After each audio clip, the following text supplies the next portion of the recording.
Okay, so welcome to our inaugural Introduction to Zen class. Of course, we used to do these very regularly at the Zen Center in Salt Lake back in the day. I think it was every Tuesday night for years, we had Introduction to Zen courses. And we decided to fire it back up again because without having a center where we're all showing up every day and kind of learning things, from each other and, just being in classes there all the time and meeting with Roshi and the other senseis and people that were there over Zoom. I think sometimes, we don't have the background or there's questions that we have just about the basics. And so that's what this one is about. And I guess first I'd just like to ask if anybody has anything in particular they want to learn, but please excuse me because I just got an email from someone else who can't find their link. So let me take care of that quickly.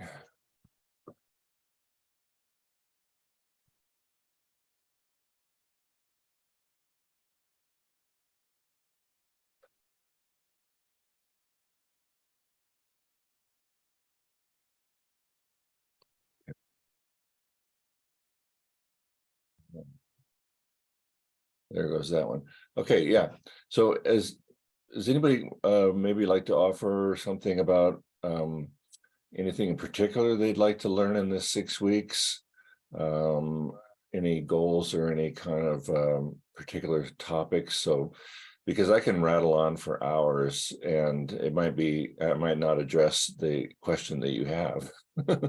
So it's nice for me to know if there's something particular that you'd like me to address, and then in the course of the class, I'll make sure and touch on that topic. Just raise your hand if there's anything.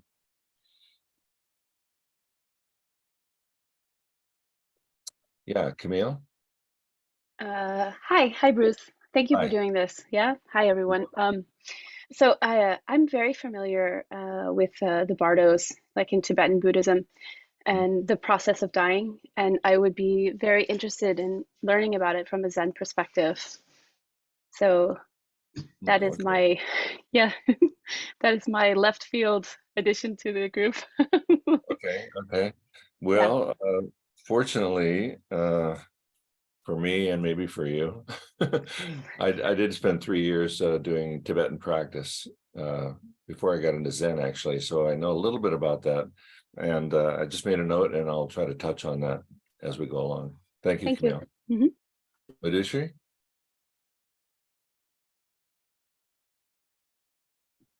Yeah. Hi. Hi.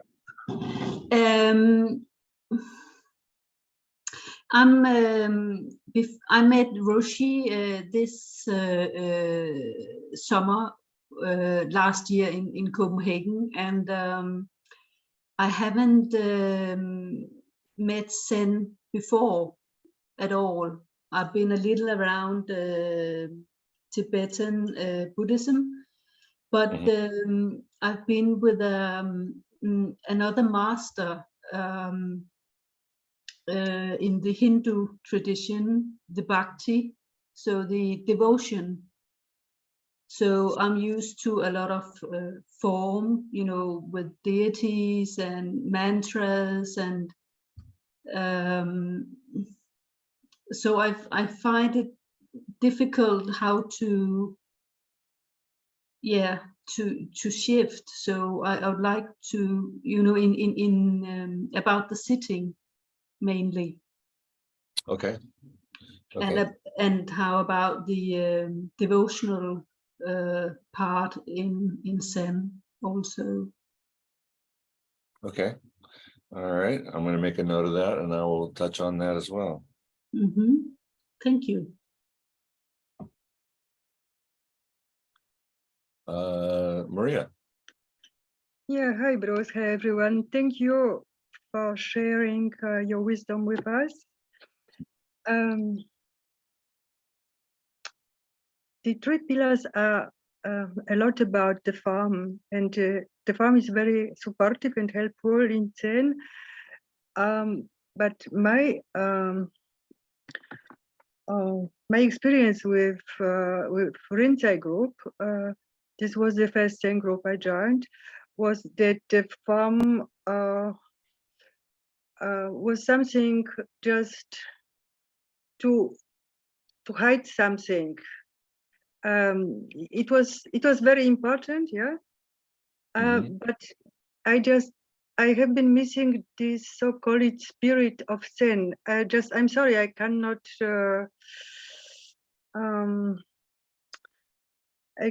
I cannot really find another expression for this. Okay, for the experience of Zen. The spirit of Zen, it's, you know, it is what Roshi is transmitting. It is something in between. Maybe it is a flash of Zen.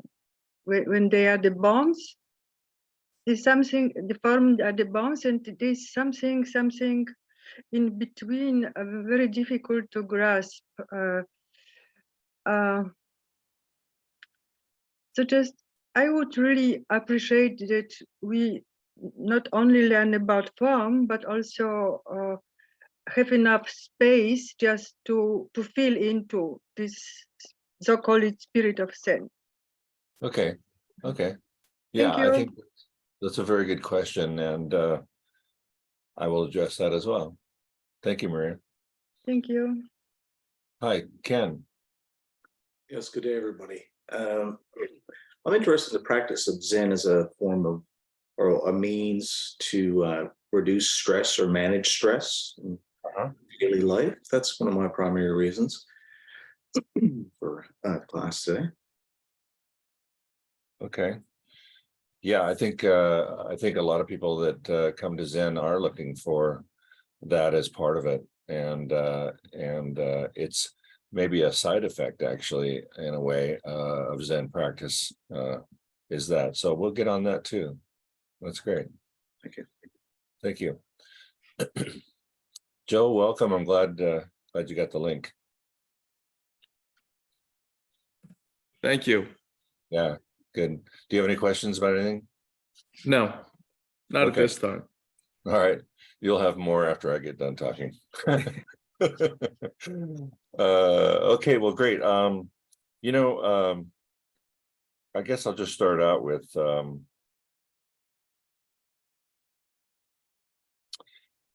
I think Bruce, there are a couple more questions. There are a couple more Oh. hands up.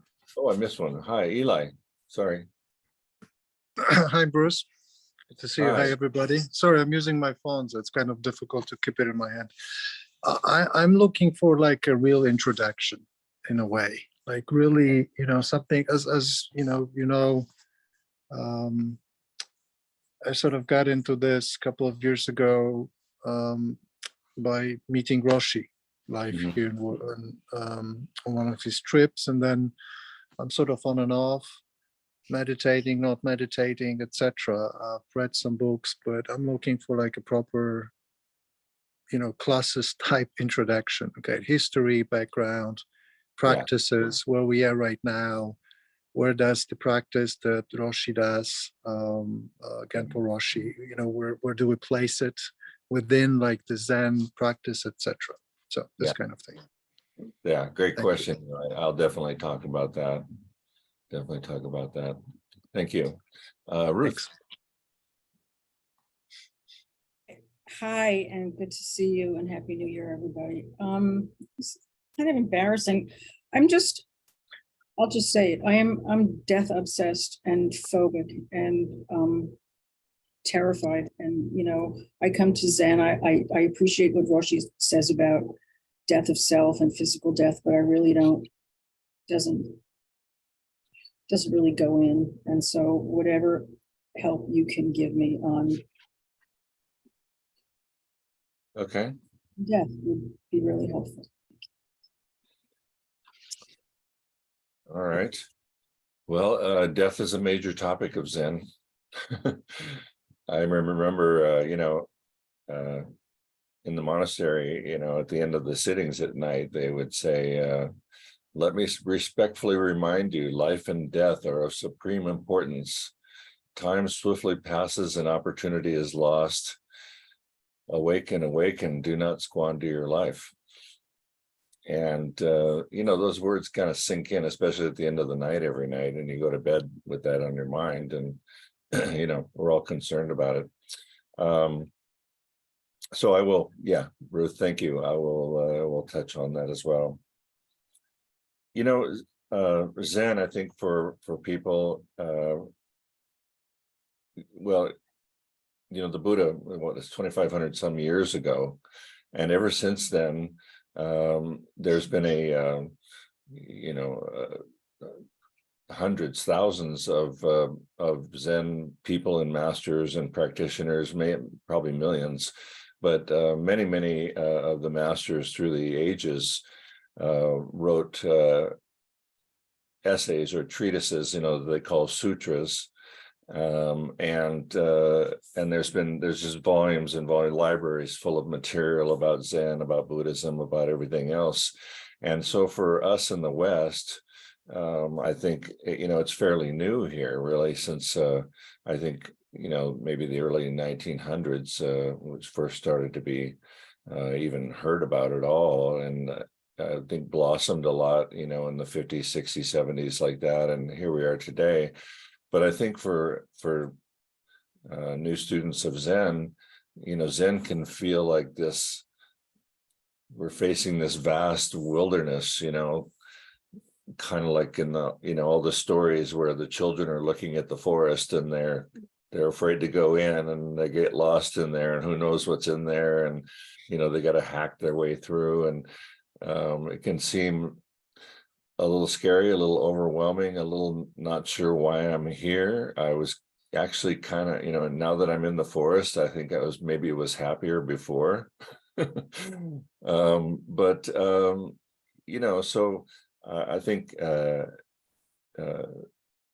Eli, to kind of answer your question, that these 6 weeks we'll spend together will be a little bit of getting familiar, and thankfully we have some guides. Actually, we have kind of a special guest here today, Kanchi Roshi, Mark, who has been one of my teachers over the years and a great friend for 20 some years now. So we'll try to shed some light on this wilderness that we're going to enter, and clarify a little bit. And the main thing, though, is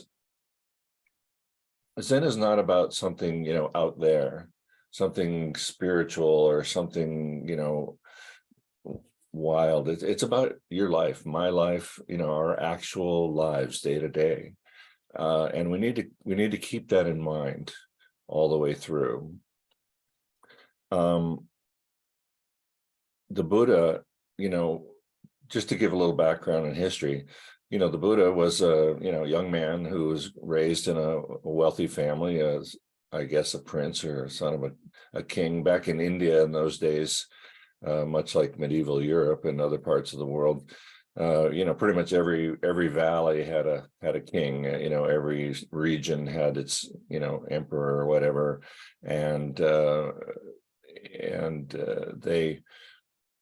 Bit of a medieval sort of thing, but he led a sheltered life. He grew up and had plenty of food and fine clothes, and everything was nice and wonderful, and yet he still had this kind of feeling of dissatisfaction, of unease, of wondering, is this all there is, kind of thing. And I know my experience over the years has been kind of the same. It's like, I'll accomplish something, I'll be really good at it. I used to be in business and I made money and I bought a house and I thought everything was great, but then it was like, yeah, but I'm still not quite satisfied. There's still something missing, and so he was curious, and he finally at one time got one of the palace servants to take him out into the surrounding villages And he was stunned and appalled at what he saw there,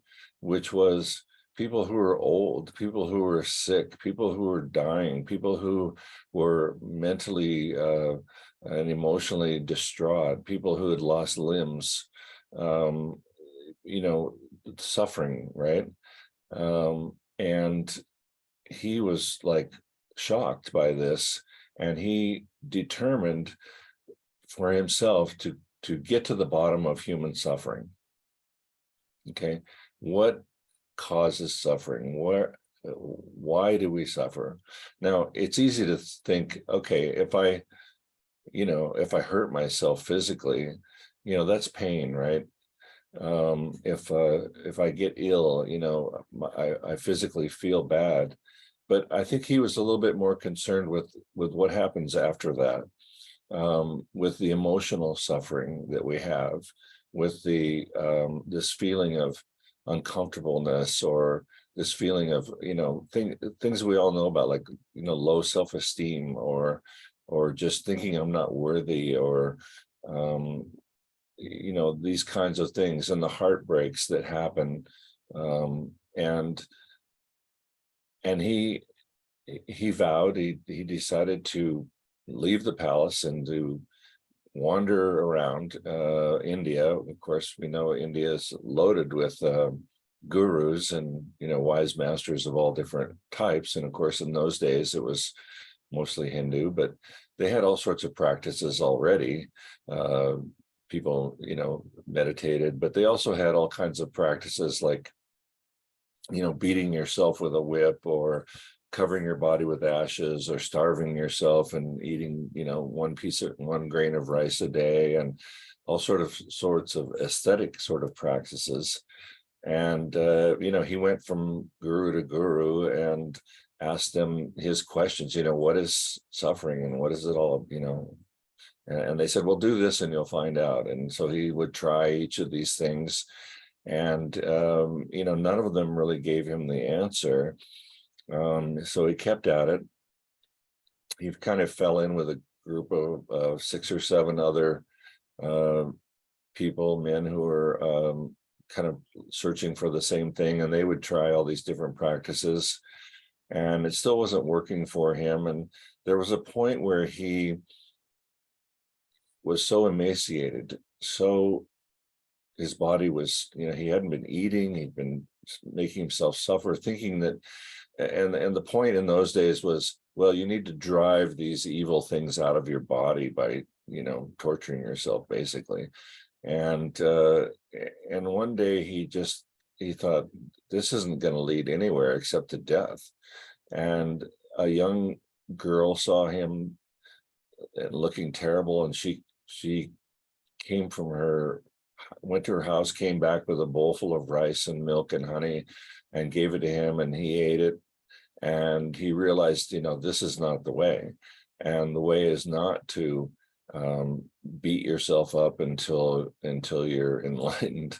And so he started to take care of himself, and he vowed to sit under a tree and meditate on this until he discovered what he discovered. And in a way, and that was his enlightenment. And the enlightenment, in a way, was a side effect of this search for the truth of suffering. And his enlightenment, his initial statement of his enlightenment was, wonder of wonders, all things are already enlightened. I'm paraphrasing here a little bit, but all things are of the same Buddha nature substance. All things are enlightened already. We just don't realize it. This is covered by our deluded thoughts, by our stories, by our dualistic thinking. And this is where the suffering is that we don't realize that we're already complete and whole. And we are caught up in dualistic and delusional thinking. And this is where the suffering lies. And this results in a lot of greed and a lot of anger, and the ignorance of these truths is is kind of the root of suffering. And so he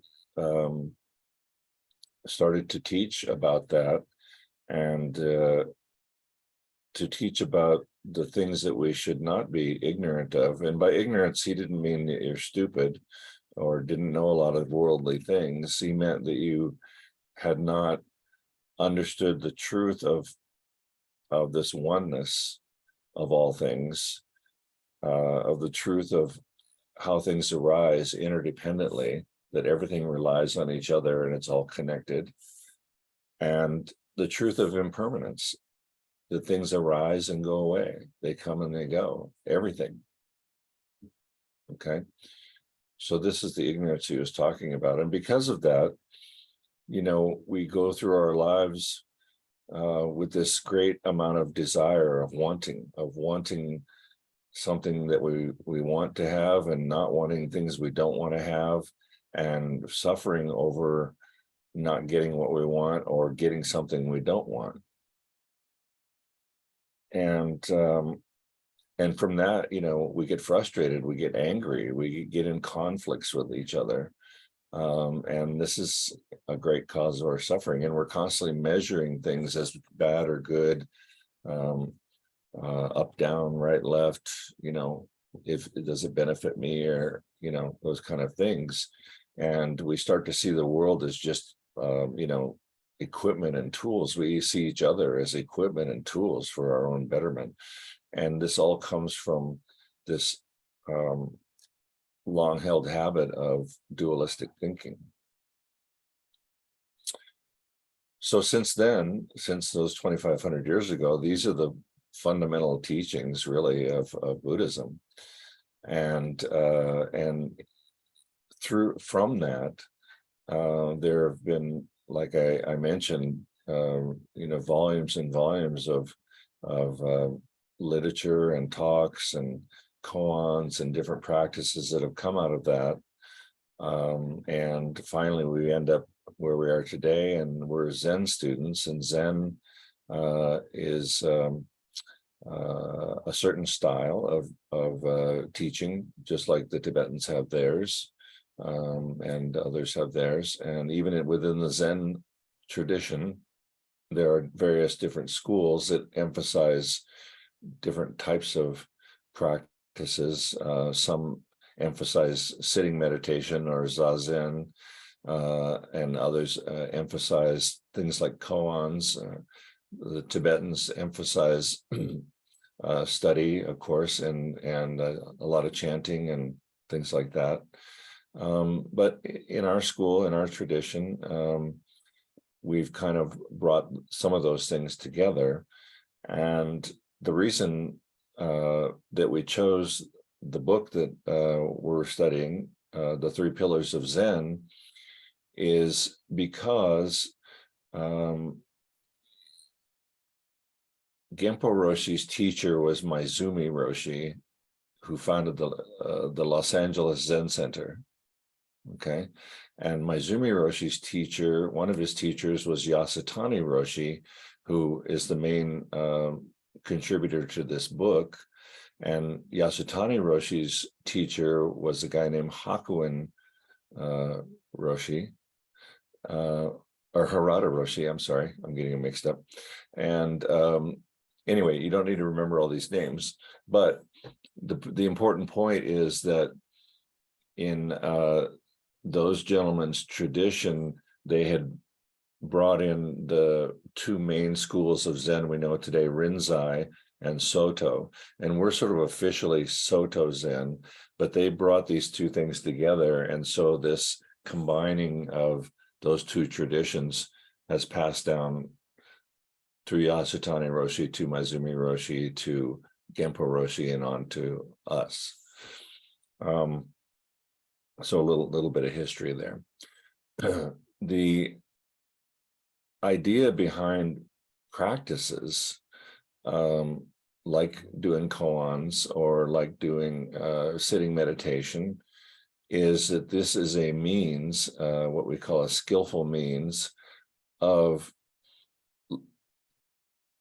preparing the ground and establishing a practice for ourselves so that we can realize these sort of original truths of oneness, interdependent arising, impermanence, and other things.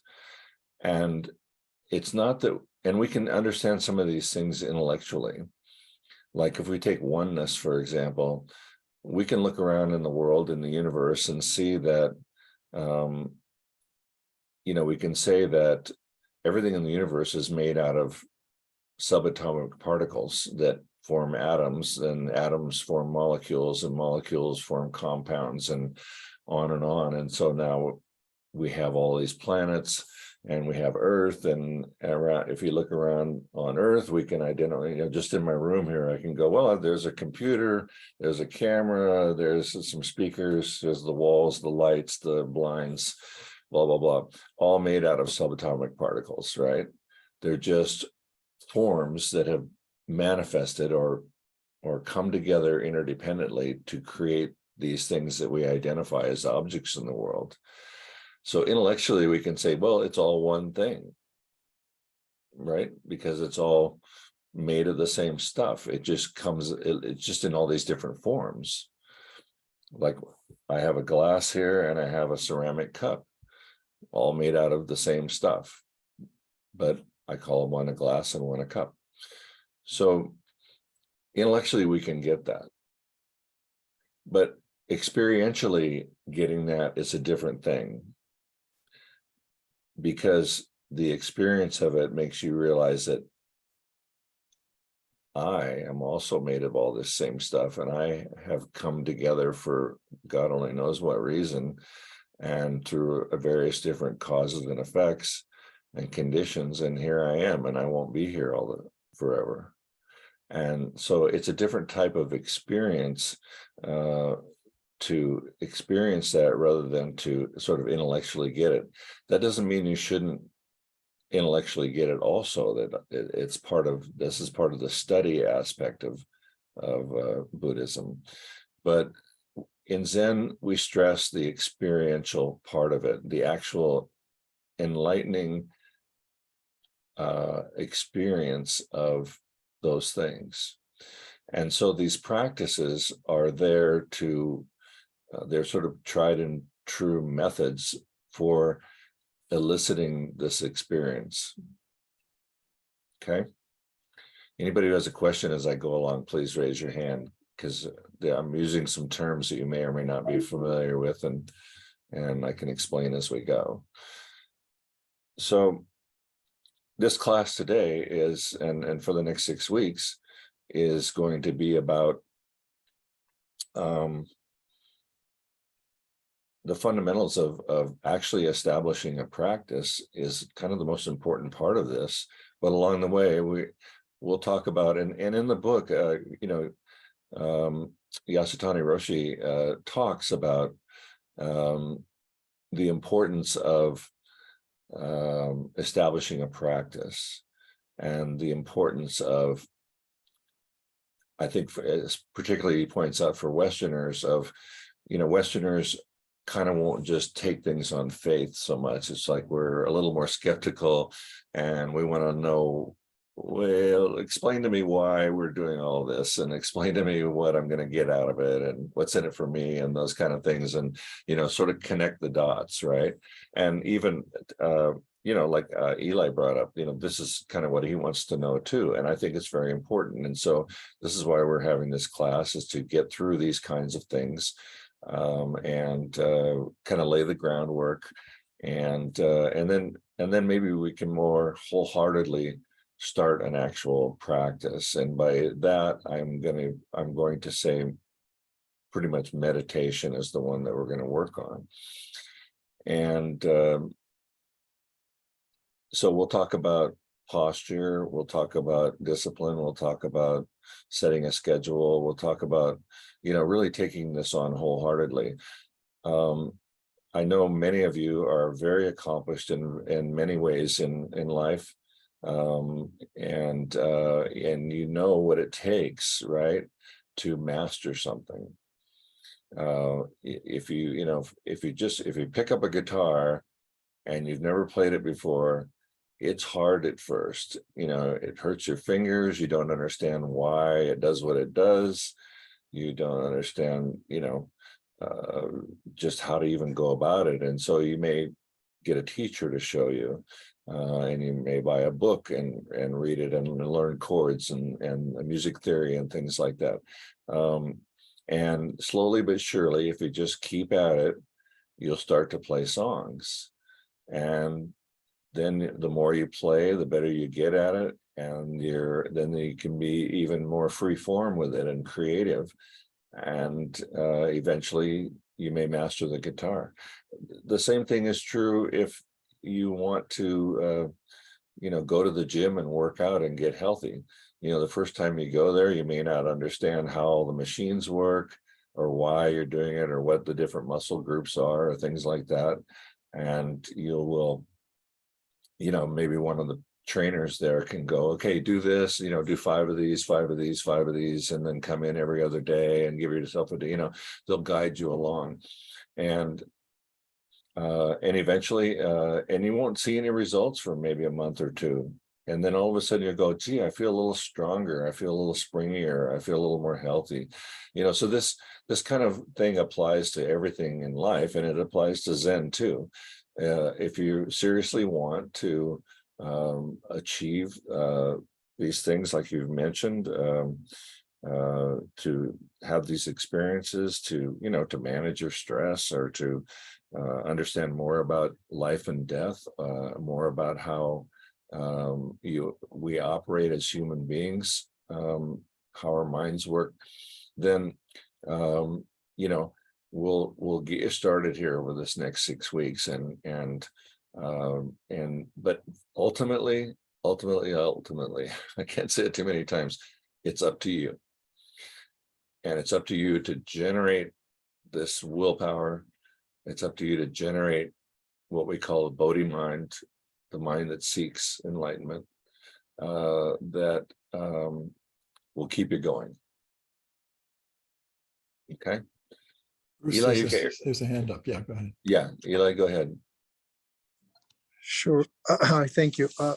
This was extremely helpful. Thank you very much, Bruce. Just one thing that struck me when you were talking, I think part of the problem with understanding what we're doing and the Buddhism in general for me might be Christian background. So I was never a very devoted Catholic, but I was up until my early adulthood, I was going to church every Sunday, etc. So Christianity seems to be very simple in a way. Okay, there's a story, there's one book, there's a set of rules. Okay, this is what you're supposed to do, this is what you're not supposed to do. There's a story about what will happen when you die, etc. So in a way, you can capture it all intellectually. I'm not getting into, okay, if it makes sense or doesn't make sense, but like the setup is sort of simple. Yeah. So, and I think I'm sort of approaching Buddhism in the same way. Mm-hmm. And whenever I try to do it that way, I get hit on my head because, everywhere I see, it's like, okay, it's about the practice. Okay, it's nothing there, or don't do nothing, or do something, etc. So it's like all out there. It's very complex. So the goal for me after this course would be also a little bit to understand it as well intellectually as by practice. But you see the difference. That's why it's difficult, at least for me. But I think that's the experience many Westerners share. Yeah, and we're just coming from different backgrounds. Thank you. Yeah. Very good point, Eli. And there are schools of Buddhism that do stress things like that are more, I would say, behavioral oriented. In other words, it's if you follow these rules, and good things will happen, is basically the premise of it. And much like in Christianity or the various Abrahamic religions, there's some very distinct rules, much more than just the 10 Commandments even. And in some of the earlier schools of Buddhism, were more that way. They were very, very specific about every little behavior.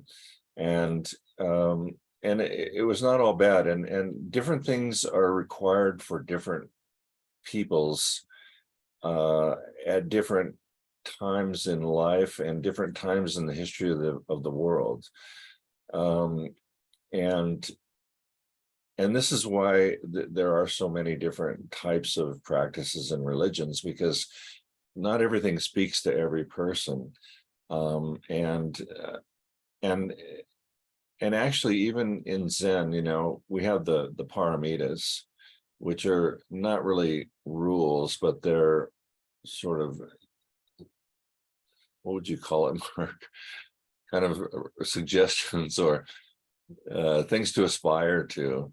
I would call them maybe guidelines or the Guide- behaviors of an enlightened person, whether Yeah. they're enforced from outside or coming from oneself. Yeah. So thank you very much. So if, you know, if you're living a life of turmoil, if you're committing crimes, if you're angry, if you're rude, if, you know, things, you know, if you're living that kind of a life, you're never going to be able to just like go sit down and meditate and all of a sudden get any of this. You have to kind of settle your life down first or simultaneously in your practice. And so these behavioral things do play a part, of course. You know, if you're stirring up a lot of stuff, you know, you're not going to make it very far in this. You have to kind of stop stirring up things and let life settle, and then your concentration and your meditation will be much more fruitful. One of the things that I wanted to mention is, you know, in Western life, we're bombarded by stimulus. You know, we have TV and the internet and you know, the media. Of course, the media gets paid by advertisers to get you to watch, right? And for some odd reason, we're mesmerized by tragedy and horror, and so the news media continuously parades tragedy and horror because they know people will watch it, and then they make money from the advertisers because the advertisers just want you to see the ads in between the horror and tragedy. And so one of the things that I think is very important in Zen practice actually is to don't go there.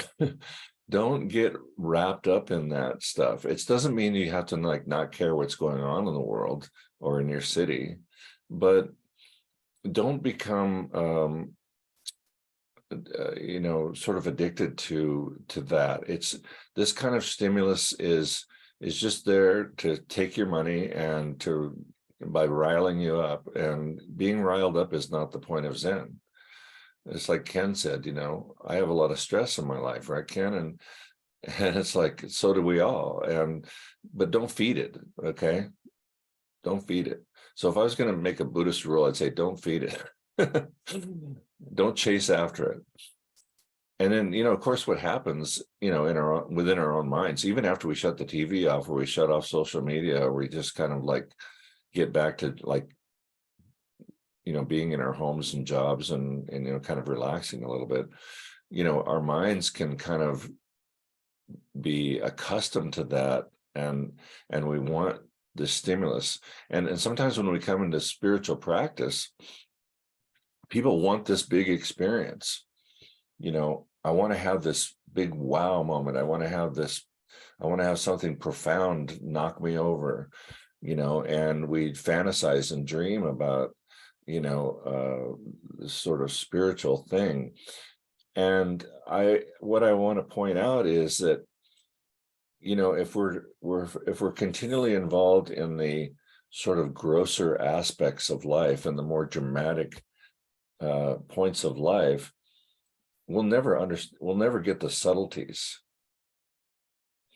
And going back to talking about, let's say, playing guitar, or just even enjoying music,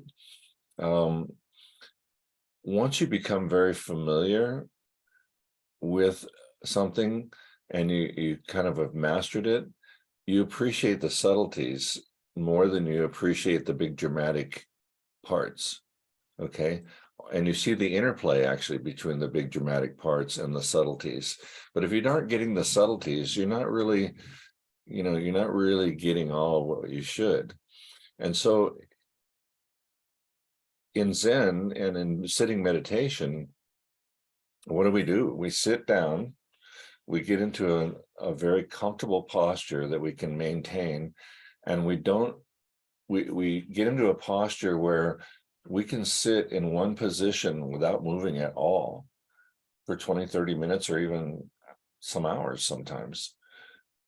And when your body is completely immobile that way, your mind naturally follows and settles down and settles down and settles down until you are then in a place where you can appreciate an incredible world of subtlety, of just the sound of the world, of the bird chirping outside, or for me, it's I'll sit here and I'll go, oh, there's the dishwasher running, or there's a car going by outside or whatever. And it's just like, wow, I never even appreciated the sound of the dishwasher, right? Until I was quiet enough to like appreciate that as another sound in this vast oneness world that is so filled with everything that I don't need to have something hit me over the head. I can relax into a subtle, calm, quiet way that is much more fulfilling. And also from that place, I can also handle the big things better without getting thrown off, right? So one of the things that we'll talk about is a thing called equanimity. And equanimity is the ability that we'll train ourselves to do, or to be, or to have, I don't know how to put it, but this ability to handle things without getting knocked off your balance. Like this will happen, that, so you don't get too high, you don't get too low. It's not that you're just in neutral all the time and don't feel anything. It's that you can actually absorb these things or take them on without getting knocked off track. Because every time we get knocked off track, it's stressful, right? It's like something will come up at work and you'll go, oh shit, God, what am I going to do about this? Oh no, I screwed up. I'm guilty. I'm going to get fired, or I'm going to blame somebody else, or somebody else is blaming me for something. And, off we go. Right. And this is what we want to try to train. I mean, the stuff is still going to happen at the office. Somebody's still going to say something nasty to you somewhere, something bad is going to happen, but how do you handle it? Can you roll with it? Can you absorb it? Can you embody it? Can you be one with it? Yes, you can. This is the promise of Buddhist training and what the Buddha said. And so, you may be skeptical, I know in this world we're offered, a myriad of solutions for every problem in life, through advertisers, just do this, this, and this, and you'll be slim and beautiful, or do this, this, and this, and you'll be strong and manly, or, all these different things. And they're not all bad. And some things are, they're good to follow, but fundamentally Zen is about establishing a firm understanding of yourself and the world around you that is not a conviction or an idea or a notion, but a true direct experience of the world. Okay. All right, that's my pitch. Any questions so far?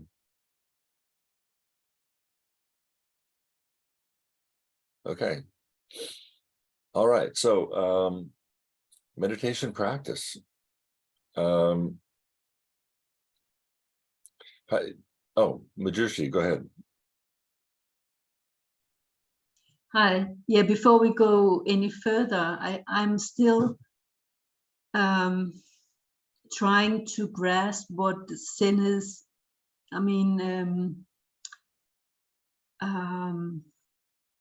what's the difference between Zen and Tibetan Buddhism, for instance? Because I can hear that it's some of the same, how can you say, text you're using, but what's the, I'm trying to, I can't really. Yeah. Okay, well, let me talk a little bit about that then.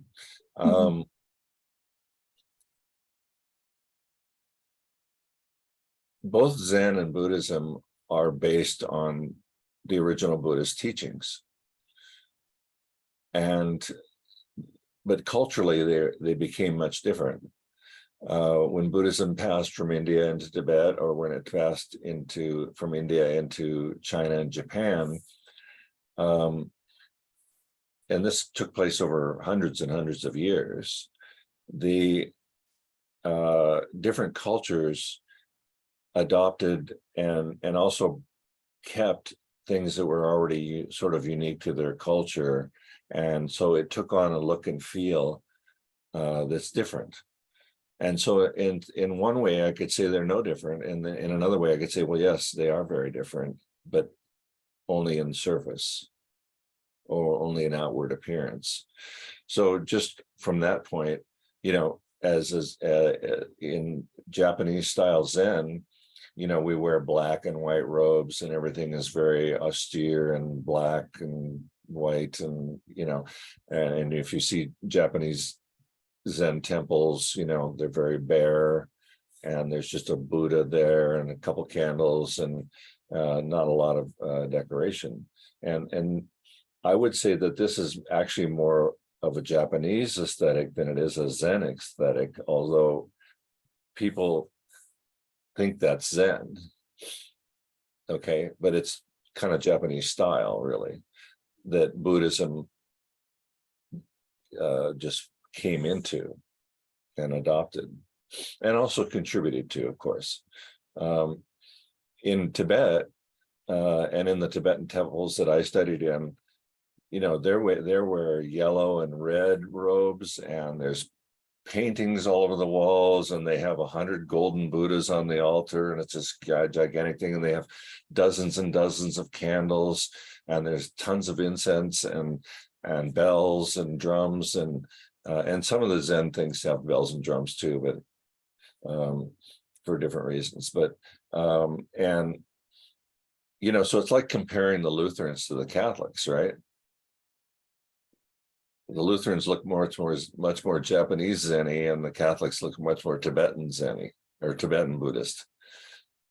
And so that's, from outward appearance, it seems very different. Now, I should also say that in Tibet, because it was such an isolated culture, and that Buddhism in the monastery system there, became the government, the schools, the health department, the everything, right? The entire culture was completely embedded, and the Buddhism was completely embedded in the culture, and so families send their young children at 3 or 4 years old to the monastery, and they feed them and teach them, and they don't just teach Buddhism, they teach reading, writing, and arithmetic, and all sorts of different things. And you may know that the Dalai Lama himself is very well studied in a number of sciences and things like that. And so in Tibetan culture, that worked really well for them for a couple thousand years, probably, until the Chinese have done what they've done. But but in and then also if you look at Chinese Zen, it's a little bit of both. It's a little more colorful than the Japanese style, and things like that, and a little, you know, more Chinese looking, right? But these are cultural differences. The fundamental teachings are exactly the same. The practices are a little different, at least in their emphasis. So in Tibetan style Buddhism,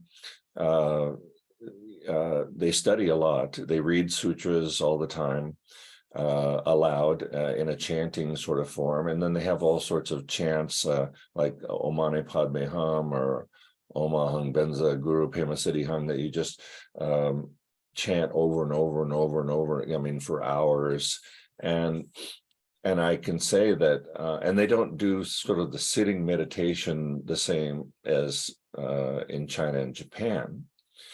But I can tell you from experience that a chanting practice is a very sort of meditational practice. And the reason it works is because you're not moving around. You're sitting there and you're a group of people and they're all chanting the same thing over and over and over again. And it's, some people say it's hypnotic.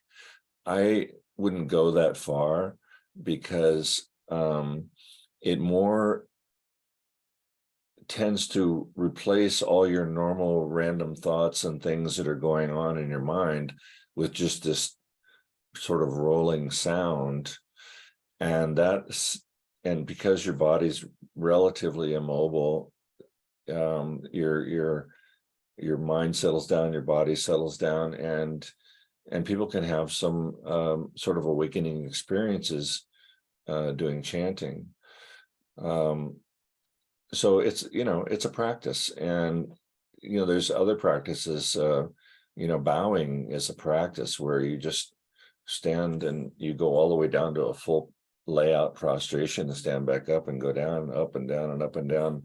And because you're focusing your concentration on just that practice, and we'll talk more about focus and concentration as we go, but this is kind of what we're doing. We're, you know, as we go through life every day, you know, there's just all these millions of thoughts, you know, we're having to make all these decisions all the time, and we're, you know, we're noodling about the future and, you know, feeling bad about the past maybe, or, you know, we get lost in these stories about the past and the future, and we kind of aren't staying in the present, which is the only time we're alive is right now.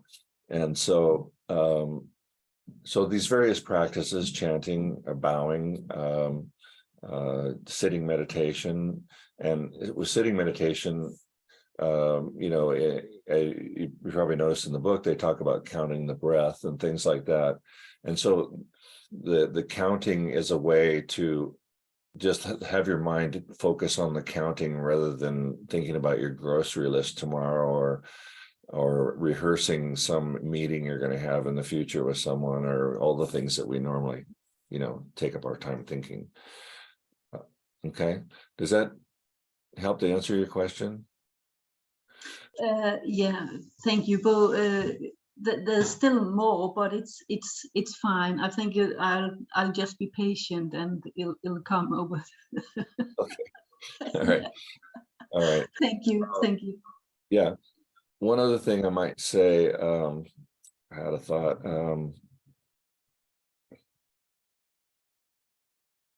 Well, Tibetan practice, you know, it goes from, like I say, it goes from working with, you know, very, very young children up to very, very old people. And as they go through the system, their practices also expand and develop. And so they have other practices, visualization practices and things like that, that also come later in the system. If you want to really understand the whole Tibetan system, there's a great book called The Words of My Perfect Teacher by, I think it's Patrul Rinpoche. And he goes through the entire system in that book. It's about that thick. It was very interesting reading. and, you know, and for some people, that's a great route. You know, I'm not going to say Zen is better or they're worse, or, you know, compare that way. It's just whatever suits a person. Yeah, it's more, it was more to understand Zen, you know, to have something to compare it to. Yeah. I think the one thing I might say about Zen is, because they didn't, you know, typically, I mean, the monasteries in China and Japan, they took in a lot of, you know, obviously it's mostly men, but not always. The Buddha was very much a pioneer in allowing and encouraging women to join, and there were many. But, you know, young people, usually they were teenagers or above that would show up at the monasteries there. You know, they might be there for a few years and then go back to the family farm, you know, kind of thing. But so it's just like I say, the different cultures, you know, reach people different ways. But I think the one thing that maybe sets Zen a little bit apart too is that we very, very much emphasize the direct experience. Okay. And even Genpo Roshi, you know, the big mind process that he does, which some of you have done, he doesn't talk about Buddhism at all. You know, he doesn't say any of the stuff that I said today. He is very much interested in just working with you one-on-one or in a small group, and he's constantly firing away at, I want you to have direct experience. So he will speak to these different voices, and you speak from these various voices that he suggests, and in that way, he's constantly just hammering away that way, and it's brilliant. And we'll do some of that too later in the course, because I think it's very effective. But I think one of the reasons we're doing this introductory course is because sometimes people who have no background in Buddhism or whatever, and only have done Big Mind, maybe could use a little background to help out. I think it's a balance that occurs, and particularly establishing a practice is important, because with Big Mind, you can have some very great insights, no question. And but you know, it's I'll go back to the guitar analogy again. You can master a guitar, and if you don't play it for 2 years, you're going to come back to it and you're not going to play as well. So practice, practice, practice. And even there, you know, there's a famous story of, you know, why does a fully enlightened Buddha continue to meditate? Well, because there's no end, and that you keep going, and you keep, because this is what Buddhists do, they meditate. Okay, and not at the expense of the rest of their life. You know, that's one thing I think people have raised issue to me is,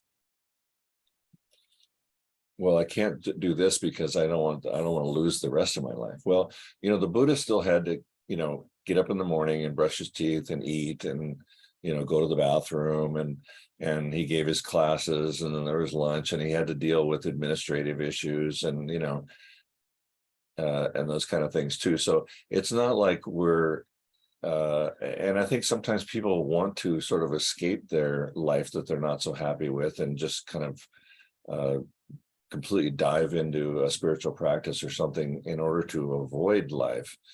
But that's not the point either. It's the point is to see it all as one thing, and every day, every moment is your life, and we would just want to apply this practice to the life that we already have, and help us to drop the things that aren't helpful in our ordinary life, and to sort of emphasize the things that are helpful. And in this way, we benefit not only ourselves, but our families, our neighbors, our communities, the world at large. Okay.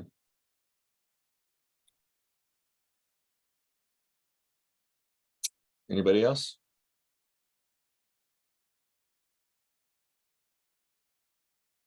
Okay. Well, I'm going to maybe talk about a couple of these things. I guess, this first class is like the introduction to Zen class. And so I'm going to cover some of these things that were raised at the beginning. And then in the next few weeks, we'll get into more of the actual details of practice. And probably by then you'll have some more questions. So Camille talked about bardos, and I wanted to talk about that just for a moment, because it kind of segues or dovetails with what Madhushri brought up about Tibetan Buddhism. I think every religion in the world that has ever existed has had a story about creation and death, right? Where does it all come from? What happens after we die? And some amazingly elaborate and sometimes crazy and sometimes strangely logical stories have been come up with by various different religions. And the Buddha sort of famously avoided that. He wouldn't take questions about, is there a God or not? He wouldn't take questions about what happens after you die. He wouldn't take, these sort of metaphysical kind of questions that, of course, have interested mankind since the dawn of time. And he just said, I'm here to talk about the cause of suffering, and that's my job, and that's what I'm going to do, and I'm not going to get into these other things. Now, but the direct enlightenment experiences that he had of things like oneness, interdependent arising, and impermanence, these kind of things lent themselves in a way to people trying to build a intellectual structure or logic structure from those things to try to explain what happens after death. And this is my personal opinion, okay? And so take it for what that's worth. But the bardos are a big part of the Tibetan system. And the logic behind it is that the infinite nature, the infinite universe is unborn and undying. And we believe this in Zen as well, that there's no beginning and no end. And everything that's happening is the result of causes and conditions. So there's causes and conditions, and they're in movement over time. This is karma. So all the things, all these particles and all these objects and all these planets floating around are all in motion over time and crashing into each other and creating new circumstances. And all us humans on the earth are all crashing into each other and making these, karmic flow, you might say. And so the Tibetans drew from that, well, this karmic flow does not end when you die. And whatever karmic flow that caused you to exist in the world as you are and get older and then die continues on. And the bardos are not very well described, but sort of, they describe them as a bit of a tunnel. And that your karmic energy after you die, obviously your body's not there, but there's karma that was involved in creating you and dissolving you, that goes through the bardos, and it kind of goes through and it veers off in different places, and depending on where it veers off is where the rest of your karmic flow is reborn as whatever as an insect, a bird, a human, a god, whatever. Okay. So that's kind of the short version of that. And the Tibetans go into great detail about that. And, you know, I get it. It makes sense in a certain way. I get that. And, you know, I think in the West, you know, reincarnation has been something where, well, I was Queen of England, and, you know, at one time, and, you know, or I was this or I was that. And I think that's a very crude, kind of dumb representation of that. I think the Tibetans' idea of reincarnation is much more elegant and makes kind of more logical sense. But it also means that you don't remember, you're not going to remember you were Queen of England. You're not going to remember that you used to be a dog, or that you're gonna, you know, all that kind of thing. So so I find it, you know, sort of intellectually sort of interesting, but not really pertinent to me. I mean, I don't really care, because I don't know what's going to happen, and I'm really, really focused on right now. And so while I get what they're saying, it doesn't cause me to change my life. I mean, really, I just, you know, I'm not like doing something now to make sure that I land in a certain part of the Bardo and come back as me. That's just such an ego trip, you know. It's like, well, I am so cool and I am so proud of me that I want to come back as me. You know, I mean, what is that? Right? It's just an ego trip. And the ego is a problem, right? So why feed it that way? So I know it's scary to think, oh my God, I'm going to live and then I'm going to be gone. I'm just gone. And what was I? And why, you know, why did I even have a life? I mean, you know, we can get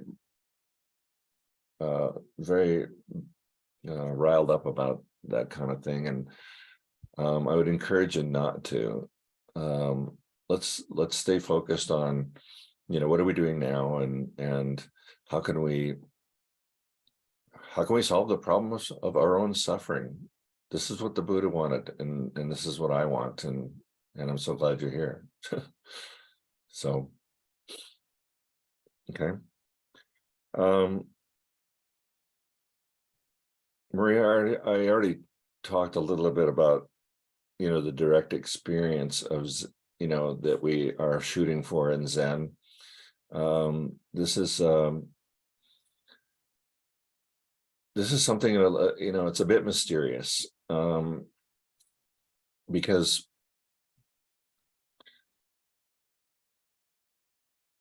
you know, we want to know, well, like, first of all, what am I going to experience, and why do I want to experience it? And what if I don't want to experience it and I do, and it's horrible? Or, you know, I mean, we can get kind of riled up over that kind of speculation and stuff too. And I just want to reassure you that the Buddha's original words were true, that we are all perfect and whole, and we just don't think we are. We don't realize that we are of the same substance, of the same, what he calls Buddha nature or essence, or I hate to say things like essence because we know from impermanence that there's no permanent essence to us. And that's one of the realizations that we have, one of the direct experiences that we have. But I'll get into more of that later. But we want to just focus on getting our practice going now. And it's great to be skeptical. It's great to have doubt. It's great to have faith. It's okay to have all those things. And I know sometimes for people, like I said at the beginning, Zen, it seems like this vast wilderness that we're just going to step into, that we don't know what's in there. But what's in there is you, your true nature, the real you, underneath all the ideas and thoughts and notions and ideas about who you think you are. There's a way to see your true nature. And this is the point of Zen practice.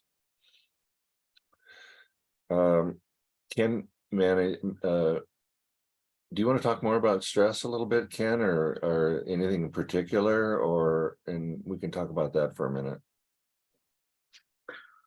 Well, whenever you think it's appropriate, but just the idea that, and maybe this is a rudimentary idea, but the idea of like a peacefulness or a going about things in a way that's you're content. Is that sort of where Zen can bring you? Is that off the mark? I would put it a little bit different way, because life is life and shit happens, excuse my French. Mm-hmm. And so there's no way to get yourself to a place of what's of sort of permanent contentment, but there is a way to get yourself to a place of equanimity, right? Which is, you can handle the stuff that comes along, I think is the way I'd put it. And so, and the more that you can handle, kind of the better and more easily you're going to kind of go through life. I think sometimes we all want to be content. We all want to be happy. I want to be, happy all the time, period. Okay. And, it's not really realistic, because we live in a world of people bumping up against each other and things going on in the world. And, I hit my thumb with a hammer, sometimes, and stub my toe or whatever. And I can be clumsy in life and hurt other people. I can say things and just go, oh my God, why did I do that? And then, and I can suffer over that, and I can suffer over trying to solve, go back to the person and say, I'm sorry. And you don't know how they're going to react. And life is just full of that. But the more that you can establish a solid, grounded center, and it's not a rock hard center where everything just bounces off of you. It's actually a very soft center where things can come in and move, and your heart is open, and you can feel pain, you can feel sorrow, you can feel grief, you can feel joy, you can feel love, you can feel all these things. I think what we tend to do, if we're just searching for we used to jokingly call it my final resting place, right? Which is, this place where everything's going to be great from then on, right? Right. I can finally rest, where everything's taken care of and nothing's going to bother me. That's not it. It's where you've opened up so much and you understand the oneness of everything so much that you just have a direct experience of that you're part of this flow. And this flow includes things that are going to feel different ways, but you can take it because you're not resisting it. Okay, we tend to want to resist. We want to build walls. We want to close off from anything unpleasant, right? And on the flip side of that, we drink, we take drugs, we have sex, all these different things that people do to keep themselves in what they think is a happy state, right? So all of those efforts are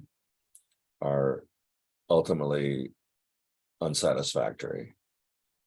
And I would pose to you that what we're trying to do will be ultimately satisfactory that way, if you dedicate yourself to it.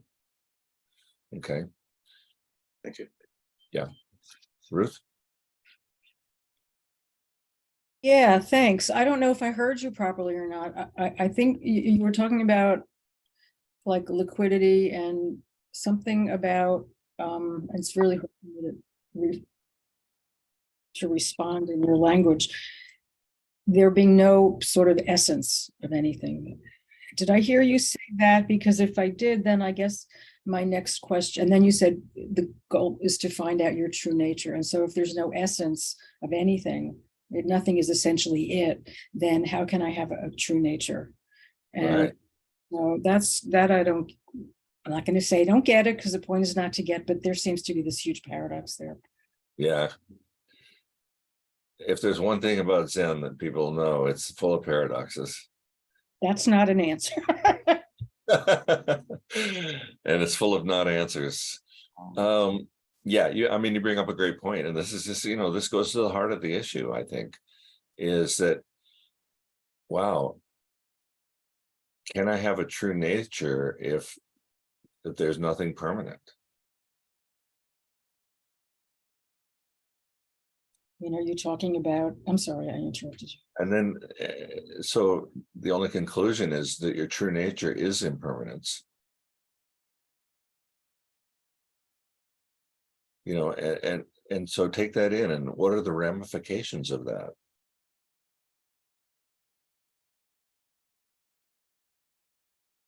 Because, if we have a solid essence, true nature, then what do we want to do? We want to defend it. We want to strengthen it. We want to protect it. We want to fight for it, whatever, right? But the Buddha actually said that, impermanence is true. And it's true in every imaginable aspect of the universe, including yourself. And so what does that mean, So is that where like the whole normative aspect of Buddhism comes in? Is that something we embrace in the face of impermanence? I mean, impermanence it's indifference in a way. Well, no. Well, tell me what you mean by normative.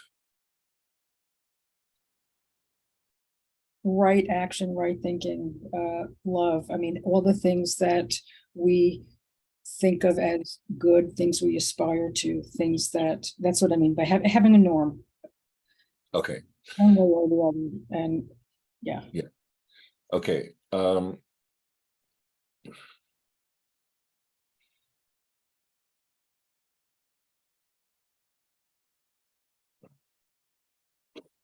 Well, let me say this.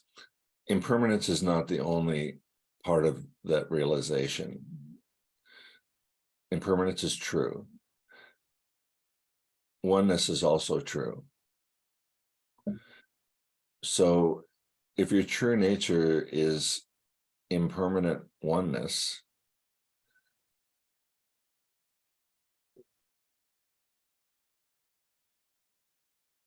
it means that although everything, all the forms we see, all the stuff that we see, our thoughts, our ego, all that kind of stuff is impermanent, but it's also one with everything. And so I may be getting into the deep end of the pool here, but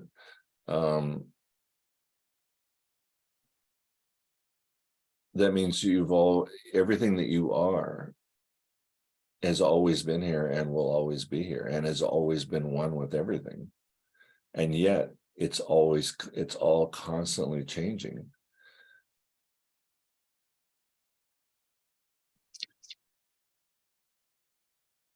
And isn't there a therefore, like a sort of No. Well, therefore, let's relax and enjoy. I don't think Buddhism is about that, but Relaxing and enjoying. Oh, it's all about that. Okay. I mean, what our suffering is because we're not relaxing and enjoying, right? We're stressing, we're worried, we're constantly worried, we constantly fret, we constantly think things are, we're comparing this to the other and judging whether it's good or bad or indifferent. And if suddenly you realize that it's none of those things, it's kind of freeing, and I mean, this is enlightenment, is also called liberation. Liberation from what?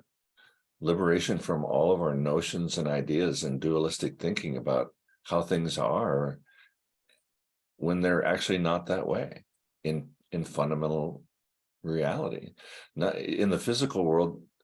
I mean, the material world is the spiritual world, and the spiritual world is the material world. Okay, so that's why I say everything that you are and everything even you think you are is all part of it and all one and all in motion. It's amazing, beautiful, incredible, incomprehensible, really, and undescribable. You know, it's not, this is, Zen points this out over and over again. This is not something you can get your head around. Okay, it's bigger than your head. And that's why an intellectual understanding of these things and me explaining it is not the experience, but it can help you to kind of get oriented a little bit.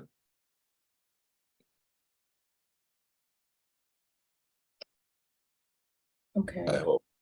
Can I ask one more question? Of course. The feeling of a full heart or the feeling of love. I mean, I guess I use the word love the way people talk about God. It's indescribable, and it's I realize now it's absurd to even try to say what it is. I'm just wondering if you can place that in this framework of harmony and truth. I mean, truth, is it an emotion? Is it? Can I, you know what I'm going to say is nothing is describable. If you have an orange, this is a very old and simple sort of explanation, and you taste the orange and you show it to somebody who's never tasted an orange, and you try to describe what it tastes like, it's indescribable. You can say, well, it's kind of sour, it's kind of sweet, and it's kind of tangy, and it's juicy, and, you know, and they can go, oh, interesting, you know. But if you hand them a slice and they bite it, they have a direct experience of that orange, and that's the real description. Okay, so all the stuff that is said about Buddhism, all the thousands of words and all this stuff is all trying to describe an orange to somebody, and until they taste it, they're not going to really get it the same way. But when they taste it, they'll never forget it, and it's amazing, and it's like it. So this is true of everything. There's nothing is describable, really.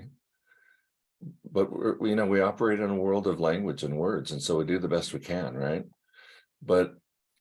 And this is why when people read Zen koans and things like that, they go, this makes no sense whatsoever.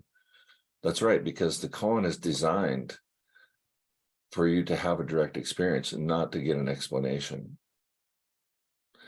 Okay, meditation is designed not as an explanation, but as a direct experience. And it's a method that's been developed over thousands of years that has proven successful. And most of the time, the only reason it doesn't work is because people don't dedicate. They don't dedicate themselves to it. They don't give it enough of a chance. And this is particularly true in the West, where we're so used to instant results, man. Like I get, you know, how pissed off do you get if your computer doesn't work instantly, right? Or if the internet's slow that day. I mean, it's just bullshit the way we live life sometimes, you know, without patience, without, I don't know, I'm sorry, I'm kind of going off here, but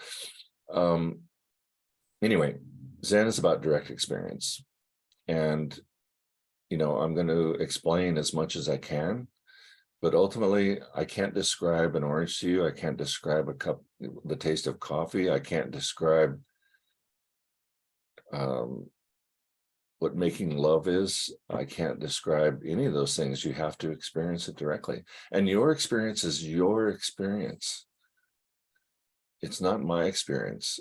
It's not Mark's experience or anybody else's. It's yours. This is the preciousness of your life, is you have the opportunity to have a direct experience. Okay. Thank you. Camille? Okay, so I am so grateful for all of this because I just realized like we're all constantly in this process of realizing what we're attached to because attachments are really sneaky. Yeah. Wow. And I just realized that this model of the Bardos and like this sort of idea of going through and having this choice and going through your karma and all this, I realize how attached to this form I have become, Yeah. you know? Wow. And I didn't really see it. It's just like really ridiculous. But now just like understanding that everything, the only kind of true nature there is impermanence. So why would I be trying to hold on or prepare or think about anything that is to become, like nothing is actually there. Yeah. Yeah. Yeah, thank you. I can't believe I didn't see that. That's such a huge blind spot. It's kind of blowing my mind. Yeah.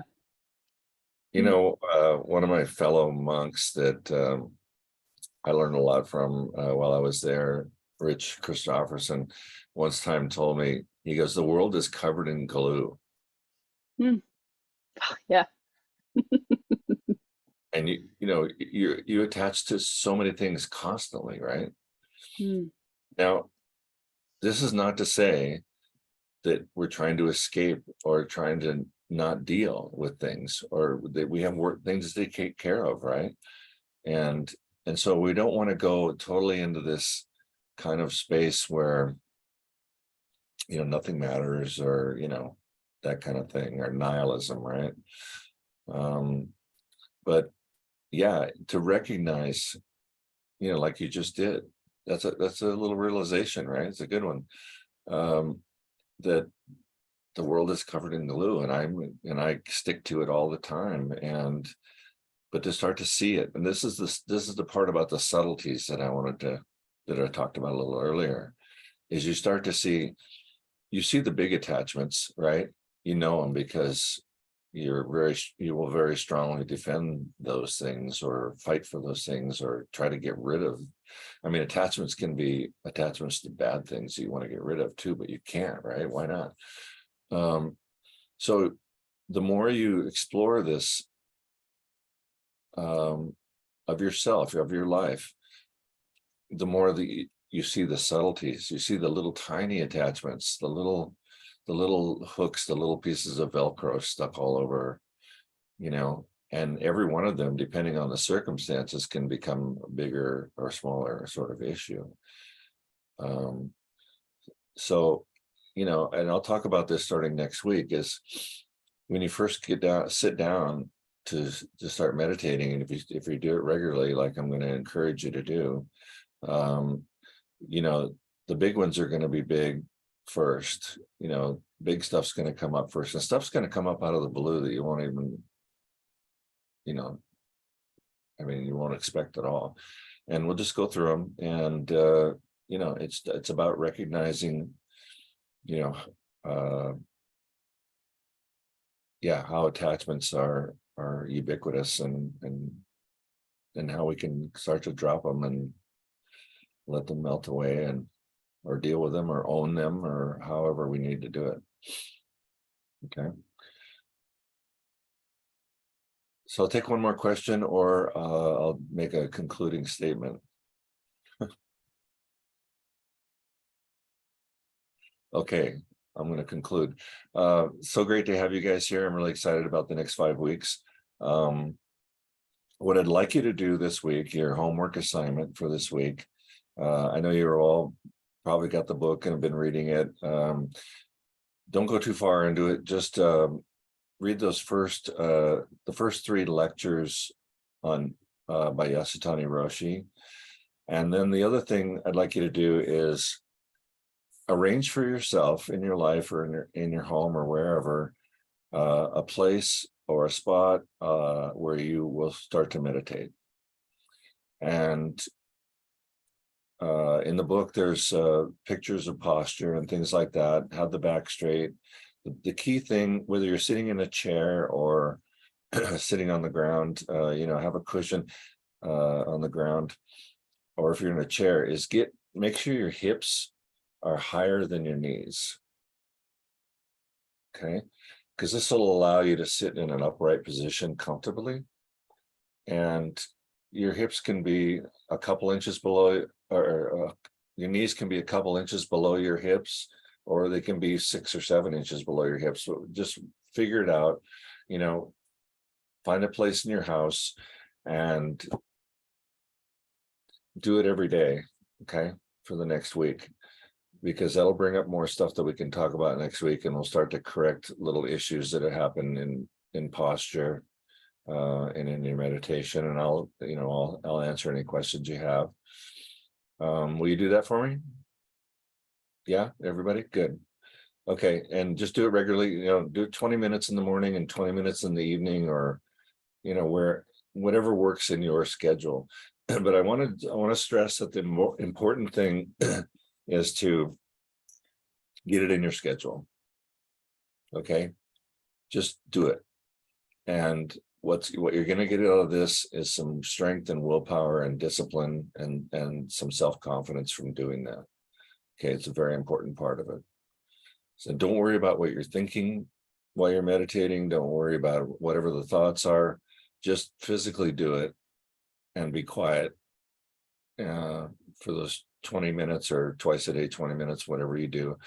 And that's our start. Okay. All right. Thank you very much. See y'all next week. Thank you, Ruth. Yeah. Thank you. Thank you. What? Thank you.